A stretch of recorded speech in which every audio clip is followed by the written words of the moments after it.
All right, I am here in Santa Fe, about almost 2 weeks into the road trip, and I'm so excited to reconnect with Sharna, my Reiki master, and ask her some questions about Reiki and get a little bit deeper into why Reiki, what Reiki is all about, share both of our experiences, some clients' experiences, and just kind of chat and reconnect. Yay! Cool? Yes, All right. so excited. In a couple sentences or less, what is Reiki? So Reiki is a form of energy medicine, energy healing. It's a Japanese methodology that's existed for centuries in Japan. And the word Reiki is actually two words in Japanese. One means God, goddess, universe, spirit, our connection to a higher plane, and ki or chi is life force. So Reiki is that universally directed life force energy that comes through all of us. It's a form of hands-on healing touch in which we take that energy, direct it through our bodies, and put our hands on other people to help clear blockages. It pairs really well with acupuncture and the meridian system, allowing that flow of universal life force energy to move blockages out of the body. So at minimum, it promotes relaxation and stress reduction. But as a lot of us know, stress is a huge factor in so many health issues. So it's fantastic for insomnia, anxiety, depression, recovering after surgery, people that have are working on personal development, spiritual development, things of that nature.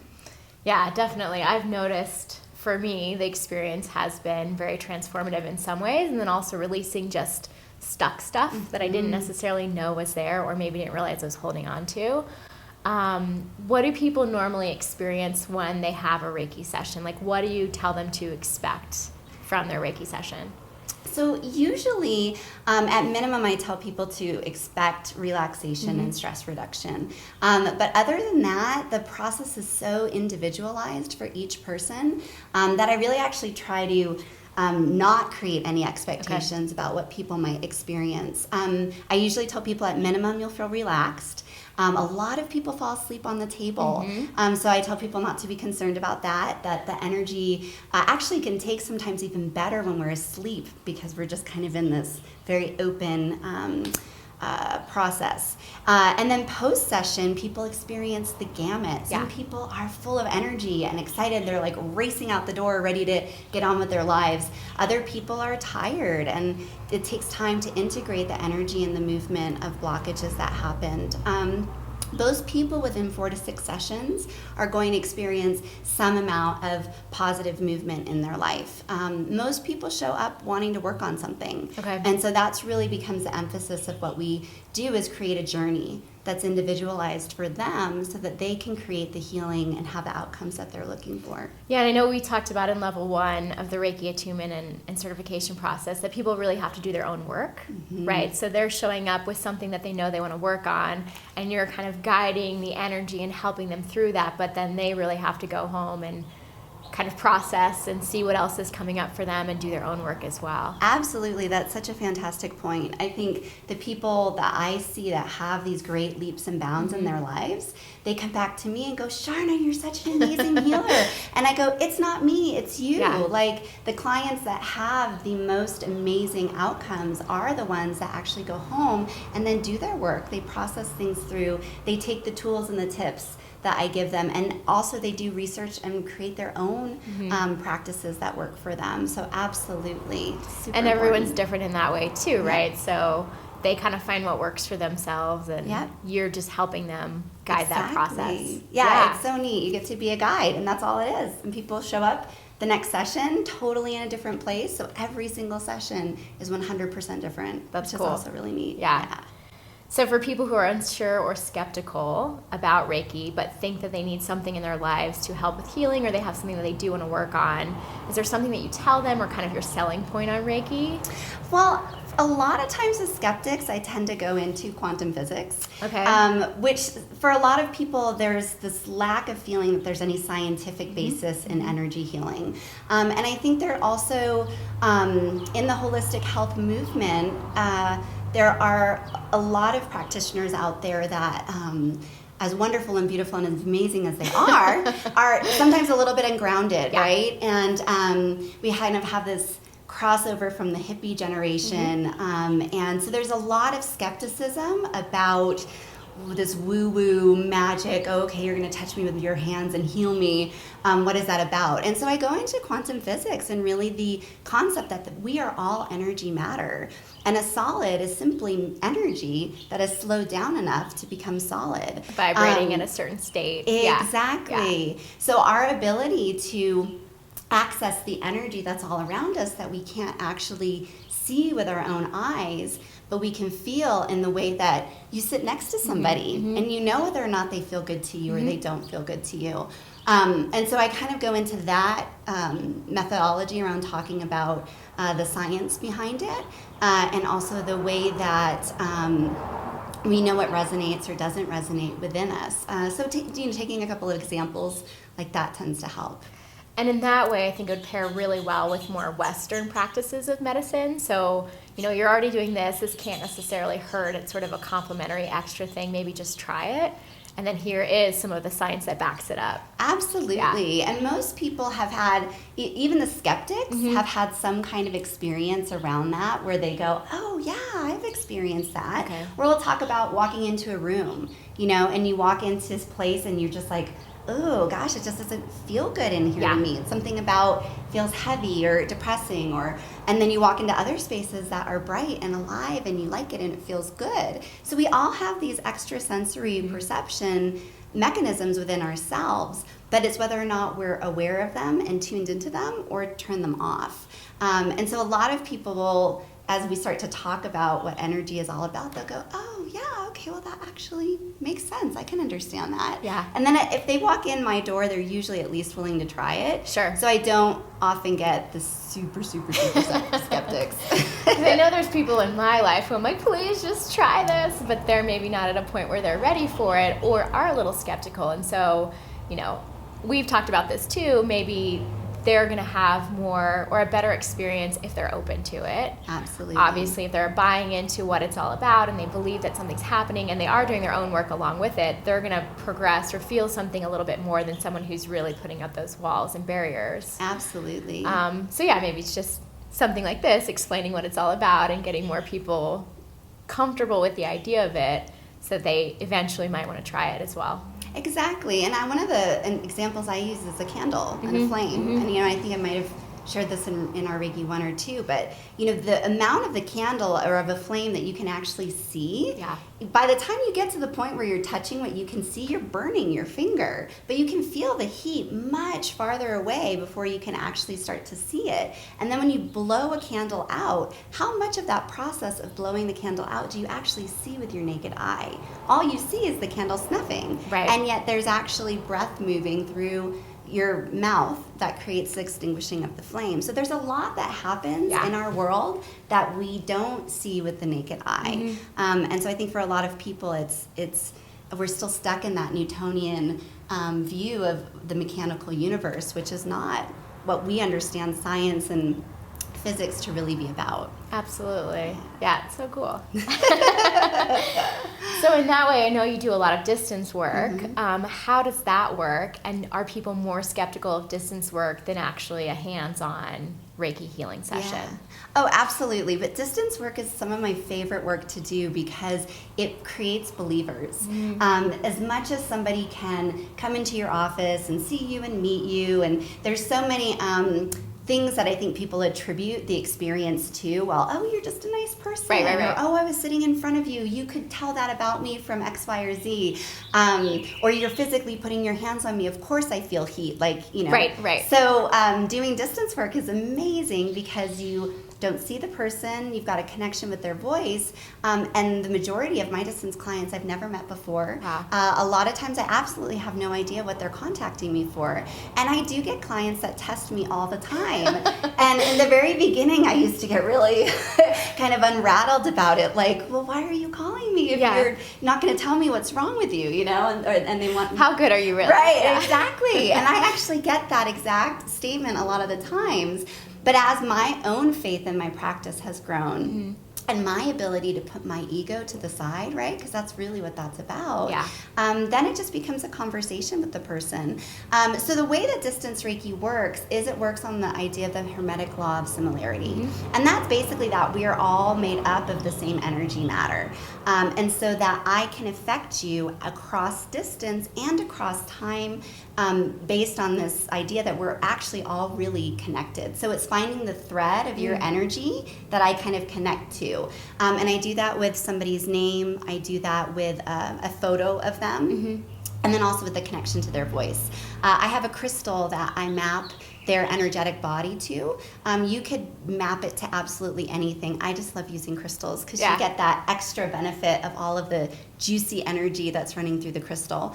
So that energy, their energy body is mapped to the crystal, and then Reiki goes into the crystal. And then I kind of in my mind create a holograph of that person's energy body and work on them in that way. And so really it doesn't matter if you're physically in front of me, mm-hmm. or I have clients in Australia, Dubai, I have clients in Singapore, wow. and Canada, and all across the United States. And everybody has equal levels of being able to experience and feel that energy. So one of my favorite things is when I'm working on a client and haven't told them where I'm working, and they'll be like, oh my gosh, my foot is twitching. And I'll be like, that's exactly where I'm working. I'm working on your foot. Or I had a client whose ears were really heating up, and I was right over there by their ears. And so a lot of people will really be blown away by how they can feel my presence. Mm-hmm. Even in the room with them, I have several clients be like, I feel like you're hovering over on top of me. So it's those moments actually create believers in the majority of skeptics, which is one of my favorite things because I love this work and it's so powerful. Absolutely. Is there a specific time that you work with people when you do distance, or is it what works in their schedule? And then how do they find you? So I pretty much try and adapt to the client schedule on my own. Okay. I have an online booking system so people can go and kind of see what I'm available to do. Because I do have clients in other parts of the world, it requires some adjustment in your world clock on your phone, in terms of the time. So sometimes I'm doing sessions at 5 a.m. or 7 p.m., but the majority of the time I'm doing sessions during the day, just like anybody else would be. How clients find me is always intriguing to me. I get a lot of word of mouth referrals. Yeah. And I also have a background in marketing and public relations. So I have a website, I have social media. I do some Yelp advertising. My business here in Santa Fe, I have some signage and specials that I'm running and things of that nature. But the grand majority of the people that find me really do find me through word of mouth, or I personally believe that they're led. So I get people all the time that are just like, I just stumbled across your website. I have no idea what led me there, which I find really fascinating. Oh, that's cool. And I wonder if you could look at your search terms, if there's random words that come in and people are looking for that find you. Yeah.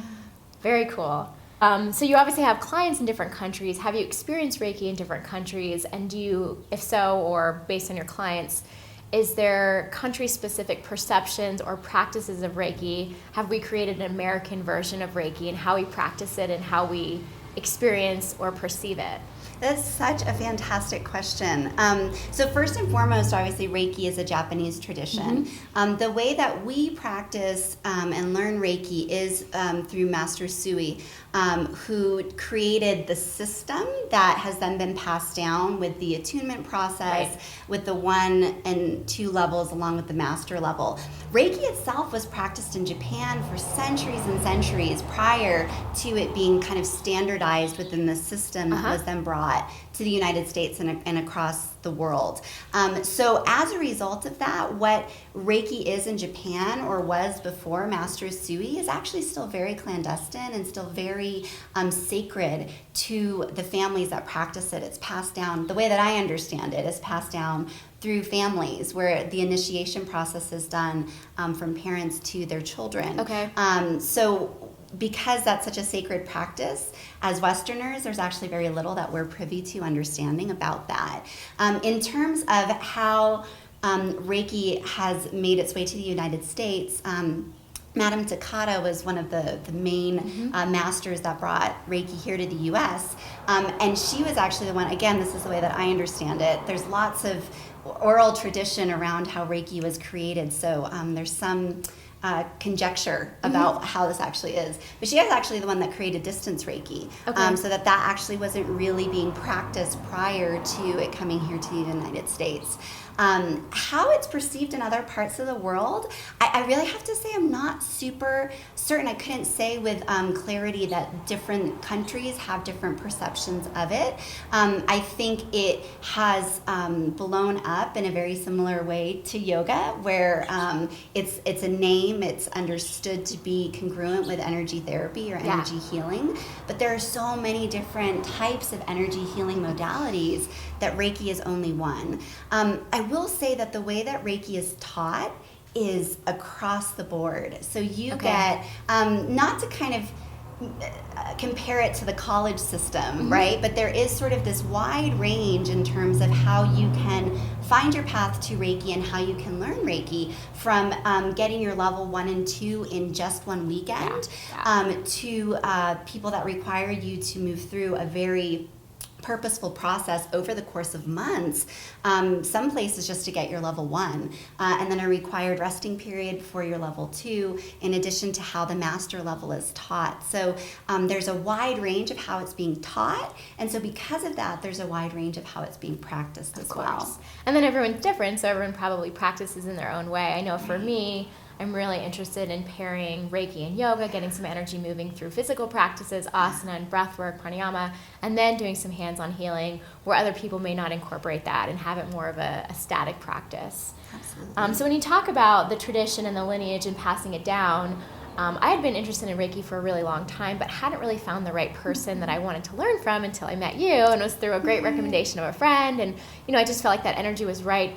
Do you have recommendations for people on how to find the right master or the right person to learn from? Yeah, it's such a good question. And I'm similar to you as well in that learning energy therapy was something I've been interested in for probably like 10, 12 years before I actually made my way to a class. I would say really doing your research. There's a lot of information online where you can find Reiki masters. Research in terms of their bio. Look at their photo if you can't meet them in person. Have a conversation with them on the phone. And really get an understanding about what their approach is. The most important piece is that there's what we call an energy medicine resonance. And that person feels like the right person to you. I really also feel that taking the time to get a really in-depth training. I think getting your level 1 and 2 in a weekend is probably fantastic for a lot of people that are very busy. But I do think that it doesn't allow for a lot of integration of information to be passed down. There's only so much the brain can take in over the course of a weekend. So I would really look at that too. Find something that works with your schedule, but also that gives enough depth that you can walk out of the class feeling like, I can actually practice on other people. That becomes super important for level 2. Level 1 is working on yourself. And so for some people, they can get what they need out of a short course. Sure.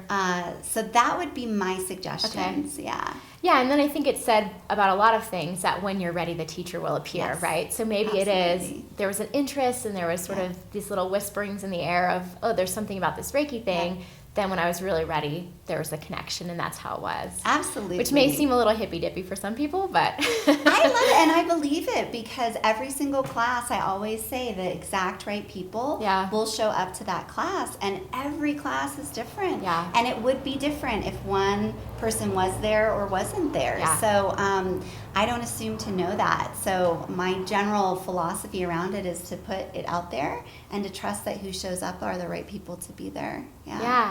So let's talk a little bit about the process of getting certified or attuned in Reiki. So I did the level 1 and the level 2 with you, and you split them out over a month, where there's about a month in between. And level 1 is about learning what Reiki is all about and self-healing. I got really sick after the level 1. So it was like probably the worst I'd been sick in, 6 or 10 years. So sorry. No. It was one of those, like, was it a sinus infection? Did it just happen to be that? Or was there really energy that was moving and shifting within me? I don't think normal is the right word, but is that a common experience? Or what do people normally experience? Or, again, is it different for everybody? Yeah, that's such a good question. So the Reiki, one of the things that makes Reiki unique as a form of energy healing is the attunement process.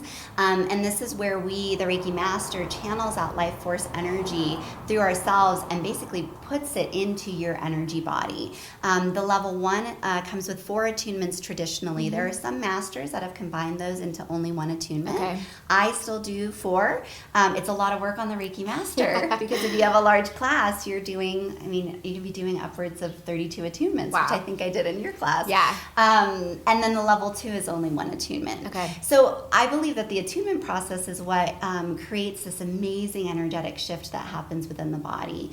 And I've heard lots of different conjecture about what that is.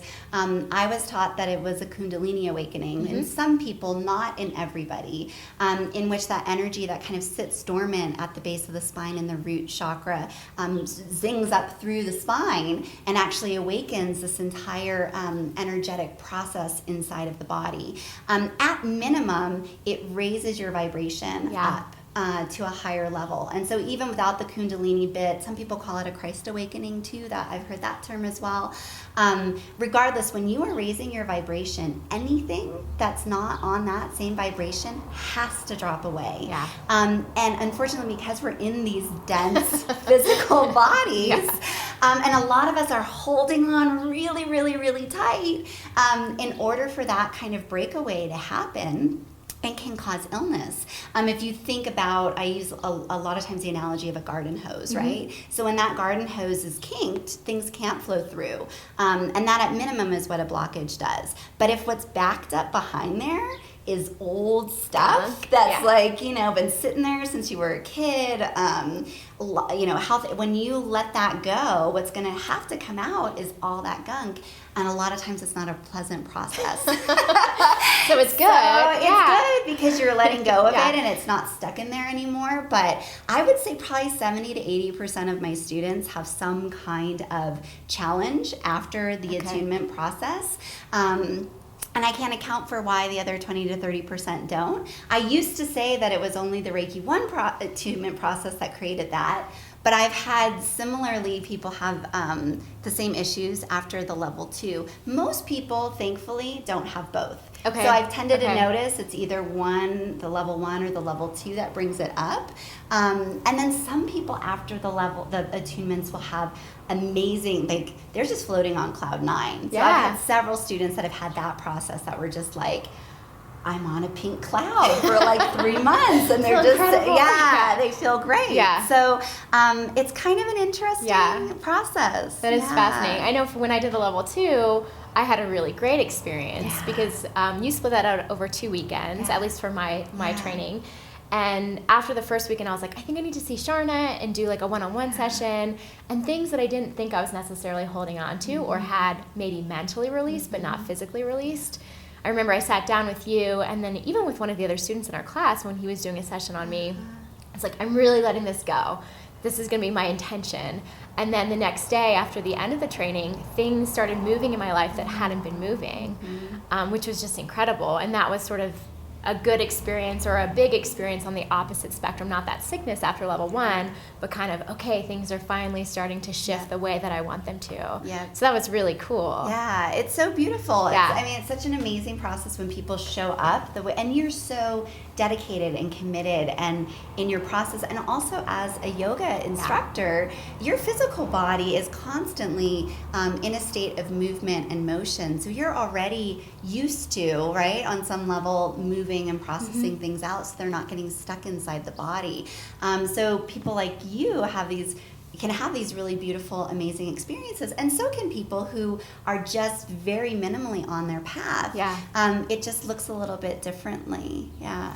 Yeah, that's interesting that you say that, because I have people in my life who are not as physically active, and I find that disconnect between the mind and the body causes a lot of grief or a lot of suffering for them, and that's a huge reason why I love yoga and why I've been so drawn to it, because I think that connection can really help you, let go of pain or let go of feelings or experience them and be, okay, I'm experiencing them, and then move through it with some physical movement and also some energetic movement. Oh, absolutely. Well, and the way that I teach level 1 is in kind of segments Yeah. between the body, the mind, the emotions, and the spirit. Yeah. And I find that most people are really comfortable in one or two areas, right? So some people have their physical body is really good and they're really in tune with their mind. Yeah. But their emotional body is just like stuck or repressed, or they're so we all have different areas in our lives that we're comfortable. A lot of us are very disconnected from our bodies, though.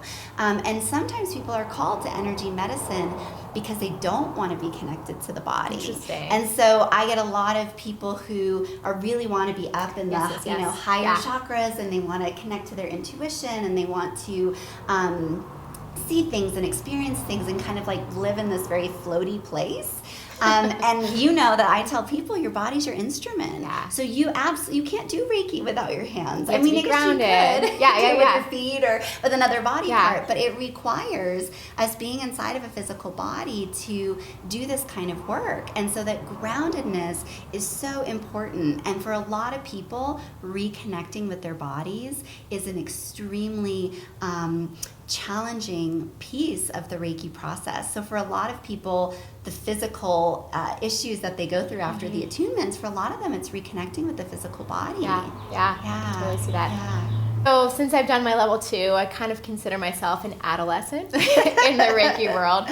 So you, as a more mature adult, someone who's been practicing and giving Reiki and working on yourself, how have you noticed a change in your personal life and how you deal with things in your personal life, or have you? Yeah, it's so fascinating. My journey of personal development started probably when I was like 18 or 19 years old, in terms of really getting interested in yoga, sound healing, shamanic healing. I did a ton of therapy in my 20s. So by the time I made my way to Reiki, I think I had a lot of skills and tools already on board to help me kind of process and work through my life. But at the same time, when you go through this attunement process and you're working on cleansing and clearing out all of these old things that you've held on to, you become so much more aware of your process and so much more in tune with what triggers you and what brings issues up for you in your life. Additionally, working on other people and then teaching other people creates for me at least, a higher standard of the way that I walk in the world. Because I'm out here all day long making suggestions or helping to guide other people. And it's amazing to me how much I learn from my clients. I mean, I did 3 sessions yesterday, and every single one of my clients, when information was coming through that I was sharing with them, I was like, oh my gosh, I need to be saying this to myself. Yeah. And so there's a beautiful level of the way that we do dual healing, which I think makes energy healing so fantastic, in the sense that as I'm channeling this Reiki energy through me, I'm getting healing at the same time that I'm healing another person. So there's a level of kind of being thrown into processing so much energy on a daily basis that you almost can't escape it. Yeah. So anytime now in my life that I do something that's even a little bit authentic, it's almost like a glaring huge red button. And I kind of laugh to myself, because before I was so unconscious of a lot of that stuff. And so it makes, or it has made me really walk a path that is very humble, very authentic, very honest, and constantly in concert and in a dance with my own process and my own stuff, because I'm not immune to any of the things that anybody else goes through. But when they come up, they're so much more clear. And so as a result of that, it tends to make it easier to be like, oh, there's that. Okay, like push that to the side. I think the other thing is that I know what my stuff is a lot more now. I'll be 37 at the end of May. So as a result of that, when I have a pretty good sense of like where stuff's going to trigger me. And so there's also an ability to really be aware of that and present to that. Yeah, no, I agree. I think seeing other people going through stuff, and you know, even in a physical yoga practice, being like, oh, their body moves like this, like, oh wait, does my body move like that? And that ability to step back, kind of look at yourself as if you were a student as well, kind of the observer of your own self, is really powerful. And also really scary because there's always stuff that's like, shit, I wish I wasn't doing that, you know? Well, you'll remember in your Reiki too, the last class, I was totally sick. Yeah. And that's because I had run myself ragged. Yeah. I just moved to Santa Fe and I was going back to San Diego, and I think I had 18 clients, and I was teaching Reiki too. I was seeing my family and friends, and here I am preaching on how important self-care is.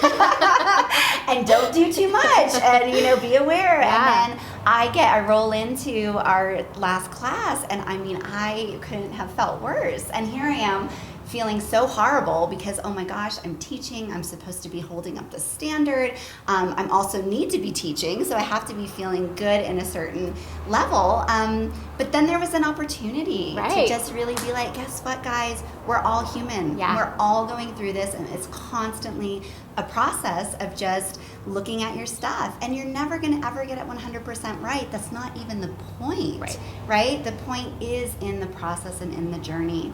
And in trying to find some modicum of balance between doing the best that you can and then just having fun and letting go. And this is where I messed up. And totally. I learned for next time. Exactly. Yeah, so speaking of that, what do you do as far as self-care? Do you have a Reiki master that you go back to? Do you have someone who does healing work on you? I know you do some yoga. What are kind of the things that you do to take care of yourself so you don't get to that point, or at least hopefully not get too worn out when you see a lot of people and you're giving a lot of yourself? Yeah. Self-care for me has been a real challenge for the majority of my life. And I think a lot of people that are drawn to the healing field have a similar constitution, because we've grown up with some amount of adeptness at taking care of other people. And so of course we're going to be drawn to the healing world because we like to do that. We know how to do that. But what that comes with is oftentimes the tendency to put other people before ourselves. So for me, obviously that story, I still have to work on self-care all the time. For me, a big piece of it is really being careful with my physical body. Okay. And I should say this with the caveat that everybody is different. So one of the primary pieces of learning your self-care regimen is to understand what's necessary for you. And what works with your body and what you need to function. Absolutely, because everybody's different. Some people need a lot of sleep. Some people don't function really well on a ton of sleep. So I'll talk about my process, but also with the caveat that what's really important for self-care is understanding what's going to work for you. For me, the big ones are exercise, sleep, and diet, the way that I'm eating. And that's not to say dieting, that's to say the food that I put in my body. If I'm not doing all those three things, for sure I'm not gonna be feeling well. I love to hike and I love to run. And so I'm out in nature pretty much every single day. And now that I live in Santa Fe, amazing. I get out on the trails. Every day I get sun, so I get that. I touch the trees as I'm running. I probably look really ridiculous running. I probably look Phoebe from Friends, doing an awkward run down the trail. You get some fresh air. Exactly, right? Reconnected and regrounded in nature. For me, sleep is huge. If I'm not sleeping, I don't feel well. So I make sure that I go to bed at a reasonable hour. I usually get up pretty early. And then really eating a very clean diet. I don't drink alcohol. I do some caffeine, but I try to limit it. I used to have an issue with anxiety, still pops up sometimes, so caffeine's not so great for that. Very clean, organic, non-GMO, healthy foods. And then I balance that, right, with like my pizza and my pasta and things that I enjoy. That's kind of my core in terms of self-care. And then I expand it out dependent on what I need. I do self-Reiki every day. I meditate every day, but that doesn't look like how most people think what meditation looks like, right? Sometimes it's 5 minutes just sitting in my office quietly before my clients show up, reconnecting to my breath, reconnecting to my heartbeat, reconnecting to myself. I use crystals, I use sage, I do a lot of woo-woo things, I use my tuning forks and sound healing. For me, another big one has been learning to reach out, and I think that's something as a society that a lot of us are really challenged with doing. As much as we have these huge networks of social media and texting connecting. And I mean, you can get a hold of anybody in probably 5 different ways in a given day, right? And yet our ability to reach out to others has been so greatly reduced. And I think, well, I could go on and on about why that is. I'm sure everybody has an opinion. But the standard of how we're supposed to look and be in the world, right? We're supposed to be doing 5 million different things and all of them perfectly. And you as a healer are supposed to have it all set. Right, exactly. So learning to reach out to people and saying when things aren't okay and, hey, I need a hand. Could you help me? Do you have a moment to talk? That's been a real challenge for me. And so learning how to do that. And even more so when people perceive you as being somebody that more or less has it together, although my family knows just that I really don't. So that part about reaching out and finding community is so huge. And I think a lot of us are challenged with that. I love that you set up for your Reiki 2 level people, the kind of Facebook group, because I think it's using social media in a way that's really beneficial. And sharing stories and asking questions and having you as a resource, but also having other people, because I think there can be this moment when we've come into this path, whatever it is, as someone who's working with other people and dealing with other people's stuff, that we don't know kind of how to pack it away. We've talked about that too. And so having people that are in a similar situation or who can at least respond intelligently or with some experience is really powerful. Have you found those people here in Santa Fe, or do you still have connections kind of all over the place, your core group of people?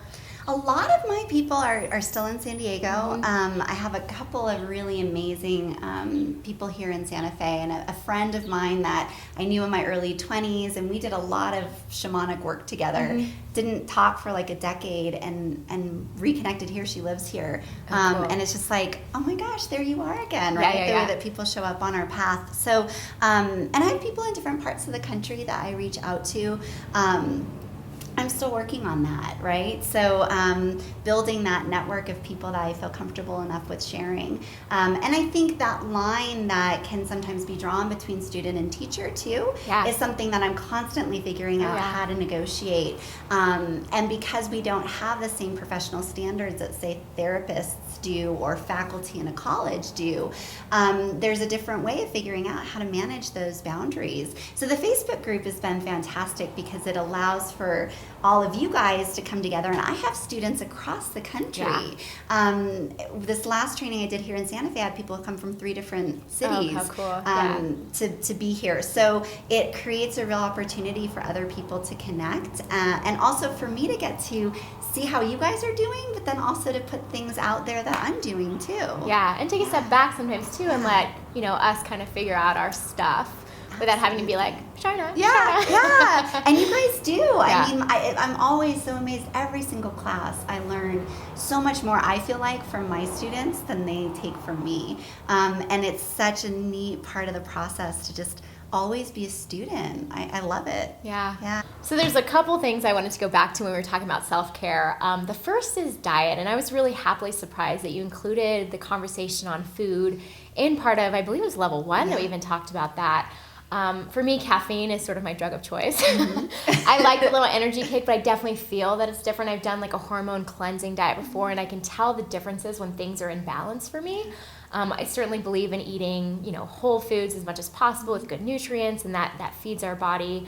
Do you make recommendations for your clients as well as far as diet goes? Absolutely. That conversation is huge, and because I don't think that we really understand the way that what we put in our body changes everything about our structure and how it relates to our emotional body, how it relates to our mental body, the clarity of thought and thinking, and how much is in our food now that never was before. So all of us that are coming up and growing up in this, GMO processed food society, we actually have to do a lot more researching and a lot more looking at what is in the food that we're putting into our bodies, because there's a lot more additives than there really ever has been before. sure. In terms of clients, I get a lot of people that come to me with issues with sleep, issues with anxiety, issues with depression. And those are one of my first conversations that I have with them is about diet.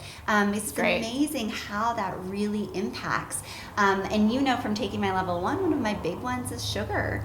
It is in everything. And it's in things that have corn and potato as their primary ingredients that we don't even think about, like, oh, that's sugar, or the way that our serving sizes, right, are created. So you might look at something that has 5 grams of sugar, but the serving is like that much, right? Yeah.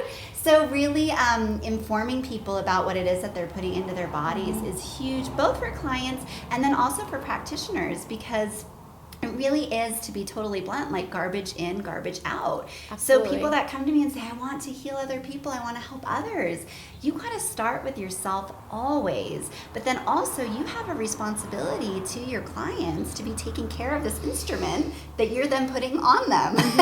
And that's not to say that you can't, you know, go out and have a couple cocktails with your friends the night before. But if you know you have clients first thing in the morning, then that's something that you probably want to just monitor so that you're really showing up in the best form that you can for your clients. And I think that's going back to what you said about knowing yourself and what feels good for you, where, you know, one person can have a glass of wine every single night and function totally fine, and another person might feel totally groggy or their energy's down. You know, 1 cup of coffee may be totally fine, and, you know, too much is too much. So I think knowing that. Exactly. One of the things that I also love that you said about food was chocolate, because I'm a big chocolate person, and chocolate is good, right? Dark chocolate is grounding. Yes. Yeah, and you provide it in your office, or, you know, people often recommend having a piece of chocolate. Yeah, so it's very grounding. The darker that you can get, 70, 80, 90% cacao, is ideal. Fair trade, non-GMO, organic, if you can do it. But fair trade is super, super, super important, especially for products like chocolate, so that we're really honoring the good energy. Exactly. Yeah. The other countries that, you know, we submit to our neocolonialism, which I won't get into. In any case, another conversation. Yeah, for another time. So because the darker the chocolate also has less sugar content in it, so that's why that's really important. But yeah, it helps bring the body back into a grounded state. Sometimes people can get really way out there after a session, or as a practitioner, you might find yourself really ungrounded after a session. So just a small little piece of dark chocolate can have amazing. Yeah. You might have a tummy ache after that. No, that's good. That's great. Yeah. My mom always jokes that chocolate is our antidepressant. Yeah. So, you know, a little piece every day. It does. Good Belgian dark chocolate. Yeah. And then the second thing I wanted to go back to on the self-care point was people in your life. So, you know, for me, I've noticed on the path that I'm in, there's certain relationships that are maybe toxic or that are not making me feel the way that I want to feel in those interactions. Have you found, or do you have sort of a process of how you screen friendships or acquaintances or people that you come into contact with? And how do you say, like, not happening? It's so true. It happens so frequently as we walk through life, right? We get people that come into our lives, and we have an opportunity to make a discernment between this person's healthy for me, this person isn't. I think when we're first moving on a path of kind of self-awareness and self-growth, we go through this kind of big purging process, right? Yeah. So anytime you make a big shift in your lifestyle and you get healthier, or you bring yourself up to a different level, there again, the same way that we were talking about with the attunement process, where things have to fall away that aren't that same resonance. And so that can, for a lot of people, that can be really challenging because it includes family, it can include really close friends. And one of my biggest things that I talk with clients about that is honesty and authenticity, and really coming from a place of loving forgiveness, and an understanding of what the relationship came into your life to teach you. I found that the moment that we understand what a relationship was meant to teach us, it either can shift and grow with us, or it falls away on its own. So these days I don't spend too much time forcing, I have to remind myself of that, relationships in my life or out of my life, because I trust that if I am at the vibration that I want to be at, what needs to come into my life of that same vibration will, and what doesn't actually won't be able to be around me anymore. So, and what happened to me when I went on the Reiki master path was all of a sudden all these people in my life that I loved couldn't stand to be around me anymore. Interesting. And I got a lot of, gosh, you're just too happy all the time, or you're too positive, or, didn't want to hear some of the things that I had to say. And it was really painful because I was like, here I am healthier than I've ever been in my life. Feeling better. Exactly. And feeling like a better person in general, like that I had more to give. And all of a sudden, people that I really cared about were just actually opting out of my life. So I tell a lot of my students and a lot of my clients that the best defense is a good offense, right? And so when we are constantly working our process, when we are constantly looking at our stuff, what comes into our energy field is usually of that same vibration. If it's not, then there's something there for it to teach you. Okay. So anymore, if I get somebody that comes into my life that I'm like, ooh, this doesn't feel good, rather than immediately saying, bye-bye, I first go, what? Now why is that here? Okay. And so then I try to kind of take a look at that and understand what that relationship is in my life to teach me. And sometimes it is about learning to say no, right? But more often than not, if we don't immediately discount it or immediately tense up and push it away, we get an opportunity to create a healing both for ourselves and for the other person that's involved in that. Yeah. And I find close relationships, like for example with my mom, she really just wants to help. I can explain to her, this isn't helpful, here's what is helpful. And most of the time, if they really care about you and they really believe in your best interest, then they're willing to shift the way that they interact with you too. And so like, oh, okay, if this is better, let me interact with you in that capacity. Absolutely. Our families are our greatest teachers because they are, usually for the most part, the ones that we can't get rid of. So as much as our friends or people in our lives, and even coworkers to extent, right? We can draw these boundaries that keep them out. When it comes to our family, and my belief system is that we chose, right, those relationships to be in our lives. And a lot of us chose ones on a soul level that we're like, I choose this. This person is just constantly pushing this button over and over and over again. But when we can see those relationships as lesson bringers and have compassion for the other person, then we don't get in this push-pull of this power struggle of me versus you. You're good for me, you're bad for me. Instead, we get into, okay, what can you teach me? And also, how can I see myself in you? Yeah. Because 9 times out of 10, the things that really bug us in other people are just being reflected back to us to take a look at inside of ourselves. Yeah. That's the worst, but the best. So you recently made a move to Santa Fe from San Diego. How long did it take you to find Santa Fe? What was your process, and why did you choose to relocate here? Yeah, Santa Fe is such an amazing vibration to it, to sound really woo-woo.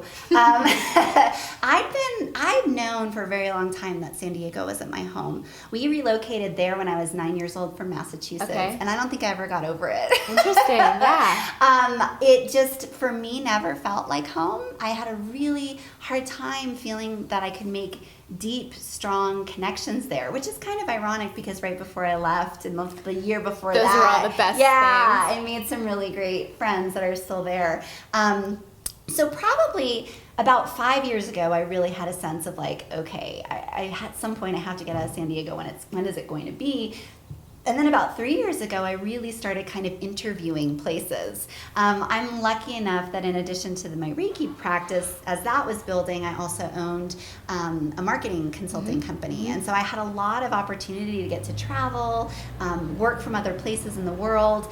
And so I took that opportunity for 3 years to really, anytime there was a possibility to go somewhere that was different, check it out. go check it out. Cool. And I was kind of like dating other cities, trying to figure out where's the one. And I came to Santa Fe totally unexpectedly. I had a friend that I cared for in the last months of his life, and he was from New Mexico. Okay. And we had the same birthday, not year, but birthday. And so I was sort of like, after he passed away, thought that I would come and just see where he was from. And he was raised in Taos. And so I flew into Albuquerque, came through Santa Fe, and made my way up to Taos. And I remember the moment that I got off the plane in Albuquerque and I looked at this amazing New Mexico sky. It was sunset. And I was just like, I've never seen a sky like this before in my life.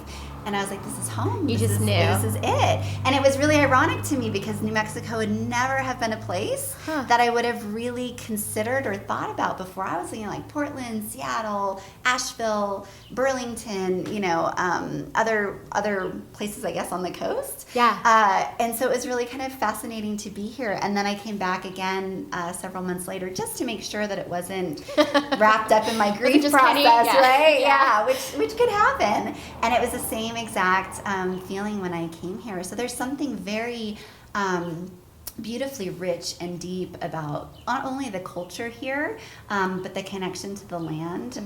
A lot of people talk about the energy that feels differently here, and they call it the land of enchantment is actually the name of the state, but a lot of people call it the land of entrapment. So I found that out when I got here, that people will come and then just never leave. Wow. But there's another phenomenon that happens where people will come and won't be able to stay. So people will the energy will sort of push them out if it's not the right fit for them. So I really found a very amazing deepening of my own process and a stillness and a quietness to being here that is not typically of my nature. I'm a Gemini and constantly moving around doing lots of different things. So being here has really forced me to slow down in this miraculous way that has been such a gift and such a challenge all at the same time. Yeah, there's definitely an energy that you can feel and that calmness.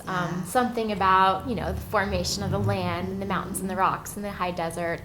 But yeah, there's just something in the air that you can definitely sense when you get here. And I know you've talked about business as being a little bit slower here.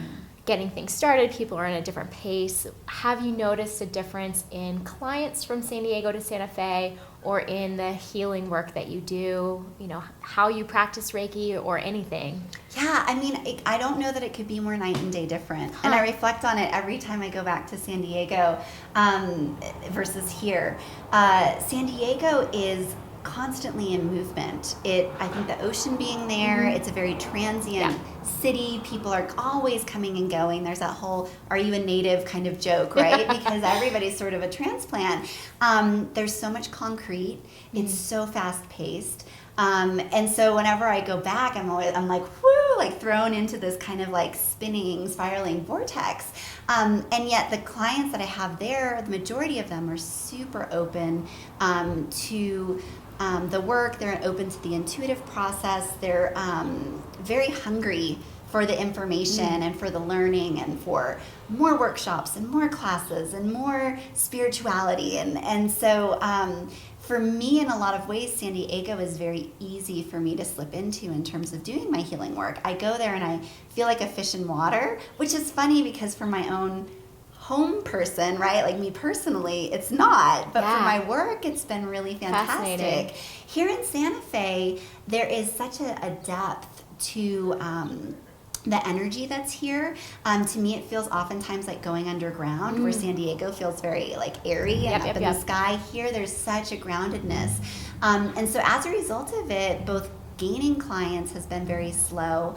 And even my healing work feels more solid, more deep, and not less intuitive, but so much more focused on the energy movement than on a lot of this intuitive information that comes in, which I find to be a little bit easier for me in San Diego. So that's been kind of a fascinating difference. There's also a feeling that San Diego is a very kind of masculine energy, and it's St. Diego, so it actually is masculine. And then Santa Fe is very feminine.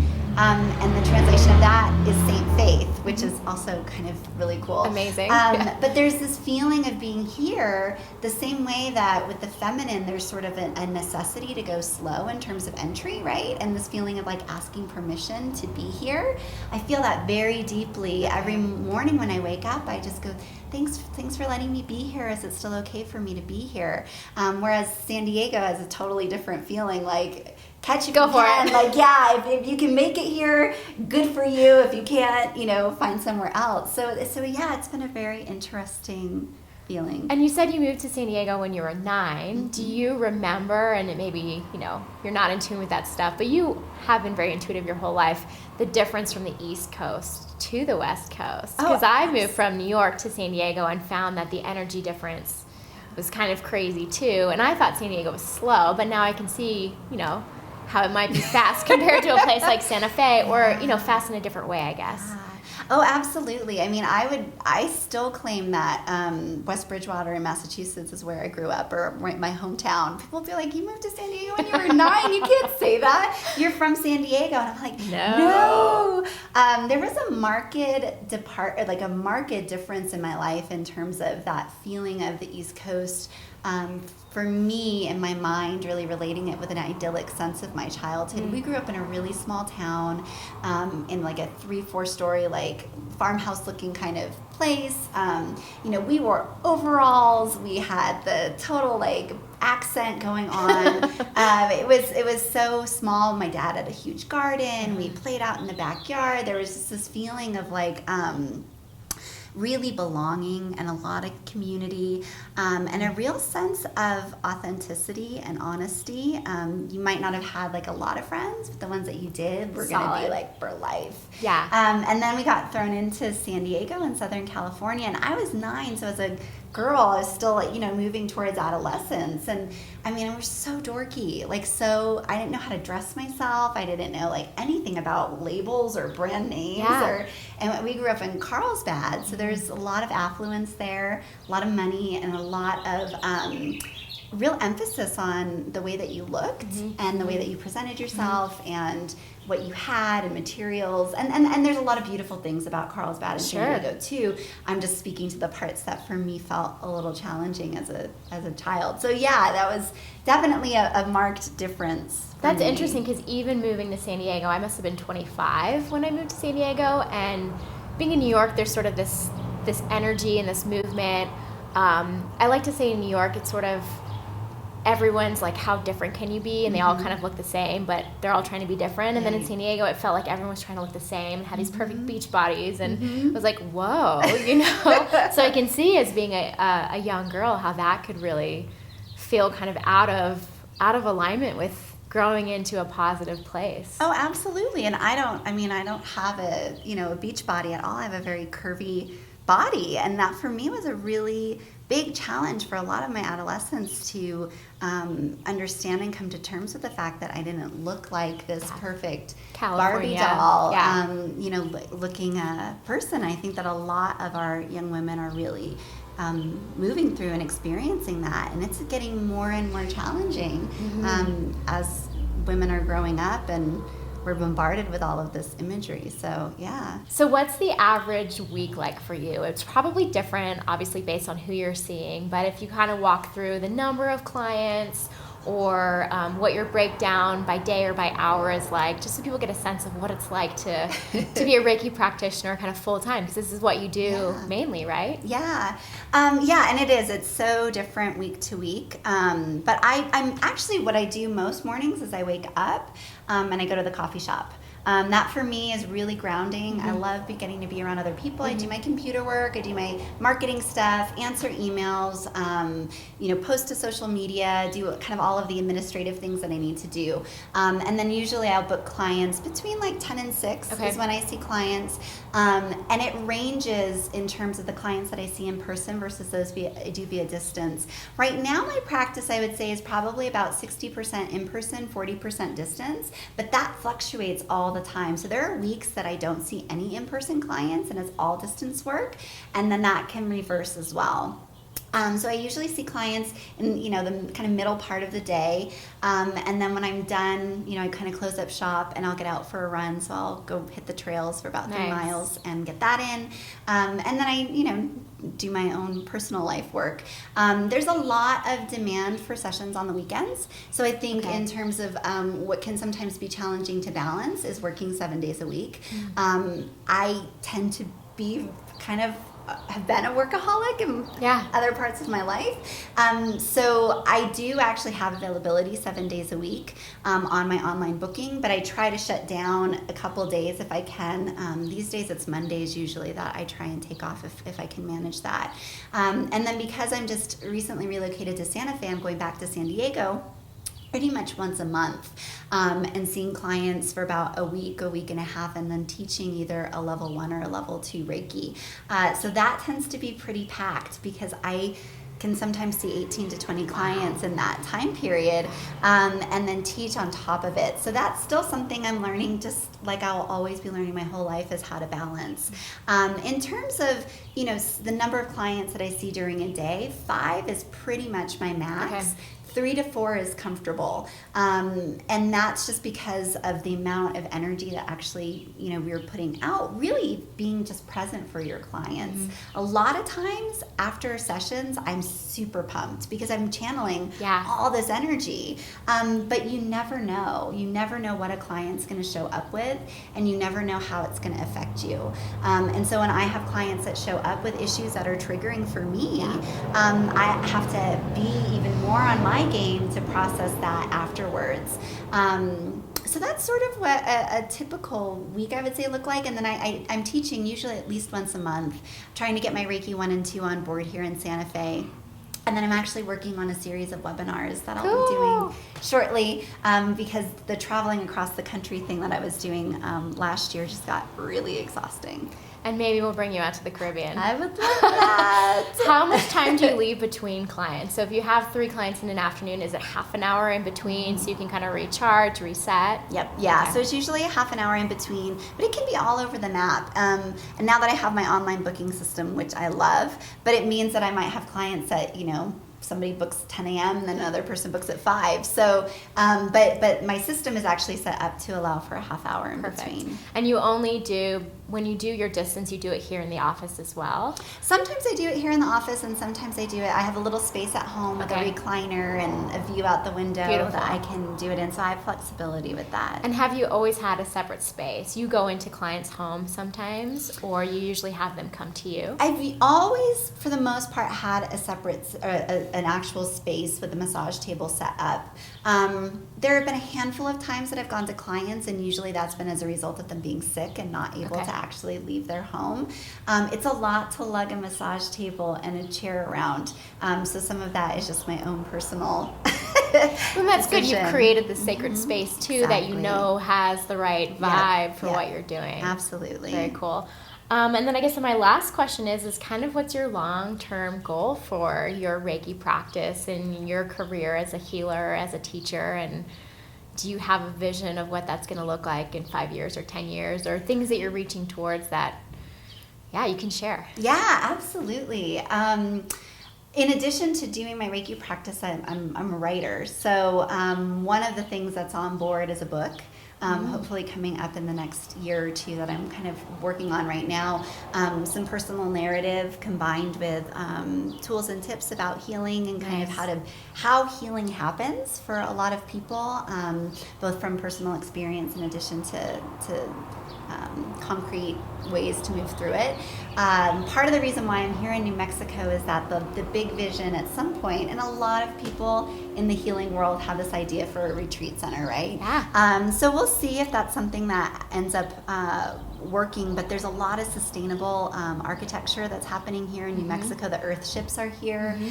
So being able to create some kind of a space where people can come to go on personal retreat, but then also to do facilitated retreat, and then offering a center where holistic health practitioners can actually have offices from within the community that people can come on and off the space in order to receive treatments. And then maybe down the road, some kind of a little restaurant, farming operation, and then a real commitment to the arts. So constantly having artists and residents at the space that would be singing, writing, painting, adding that whole creative element to the space there. So we'll see. I kind of put out there that every morning I wake up and I say, Goddess, how do I serve this morning? And that's kind of how I live my life these days. And things just sort of unfold on their own. So I have sort of a North Star, but constantly open to that moving and shifting and changing, because definitely, even a year ago, I never would have believed that I would be sitting here talking to you doing in this. Santa Fe. Yeah. Very cool. Yeah, I mean, I think there's so much more we can talk about. We can continue this conversation probably over many episodes of conversations, but this has been really cool for me just to hear more about your journey and where you're going and what your plans are. And I think there's a lot of similarities in what we're trying to do and what we're trying to spread. And I think more and more I find that there are people, maybe it's those people that are coming into my life and my path for a reason, but who are on a similar trajectory. And it's cool to see that there's going to be some amazing shifts happening. So thank you for all you do. Thank you so much for coming here and for interviewing me and for the amazing work that you're doing and offering to our community. It's you are such a light just in who you are as a being, but what you're bringing to the table and everything that you're doing, I'm absolutely honored to be on your path. And thank you so much for coming to visit me in Santa Fe. Thank you.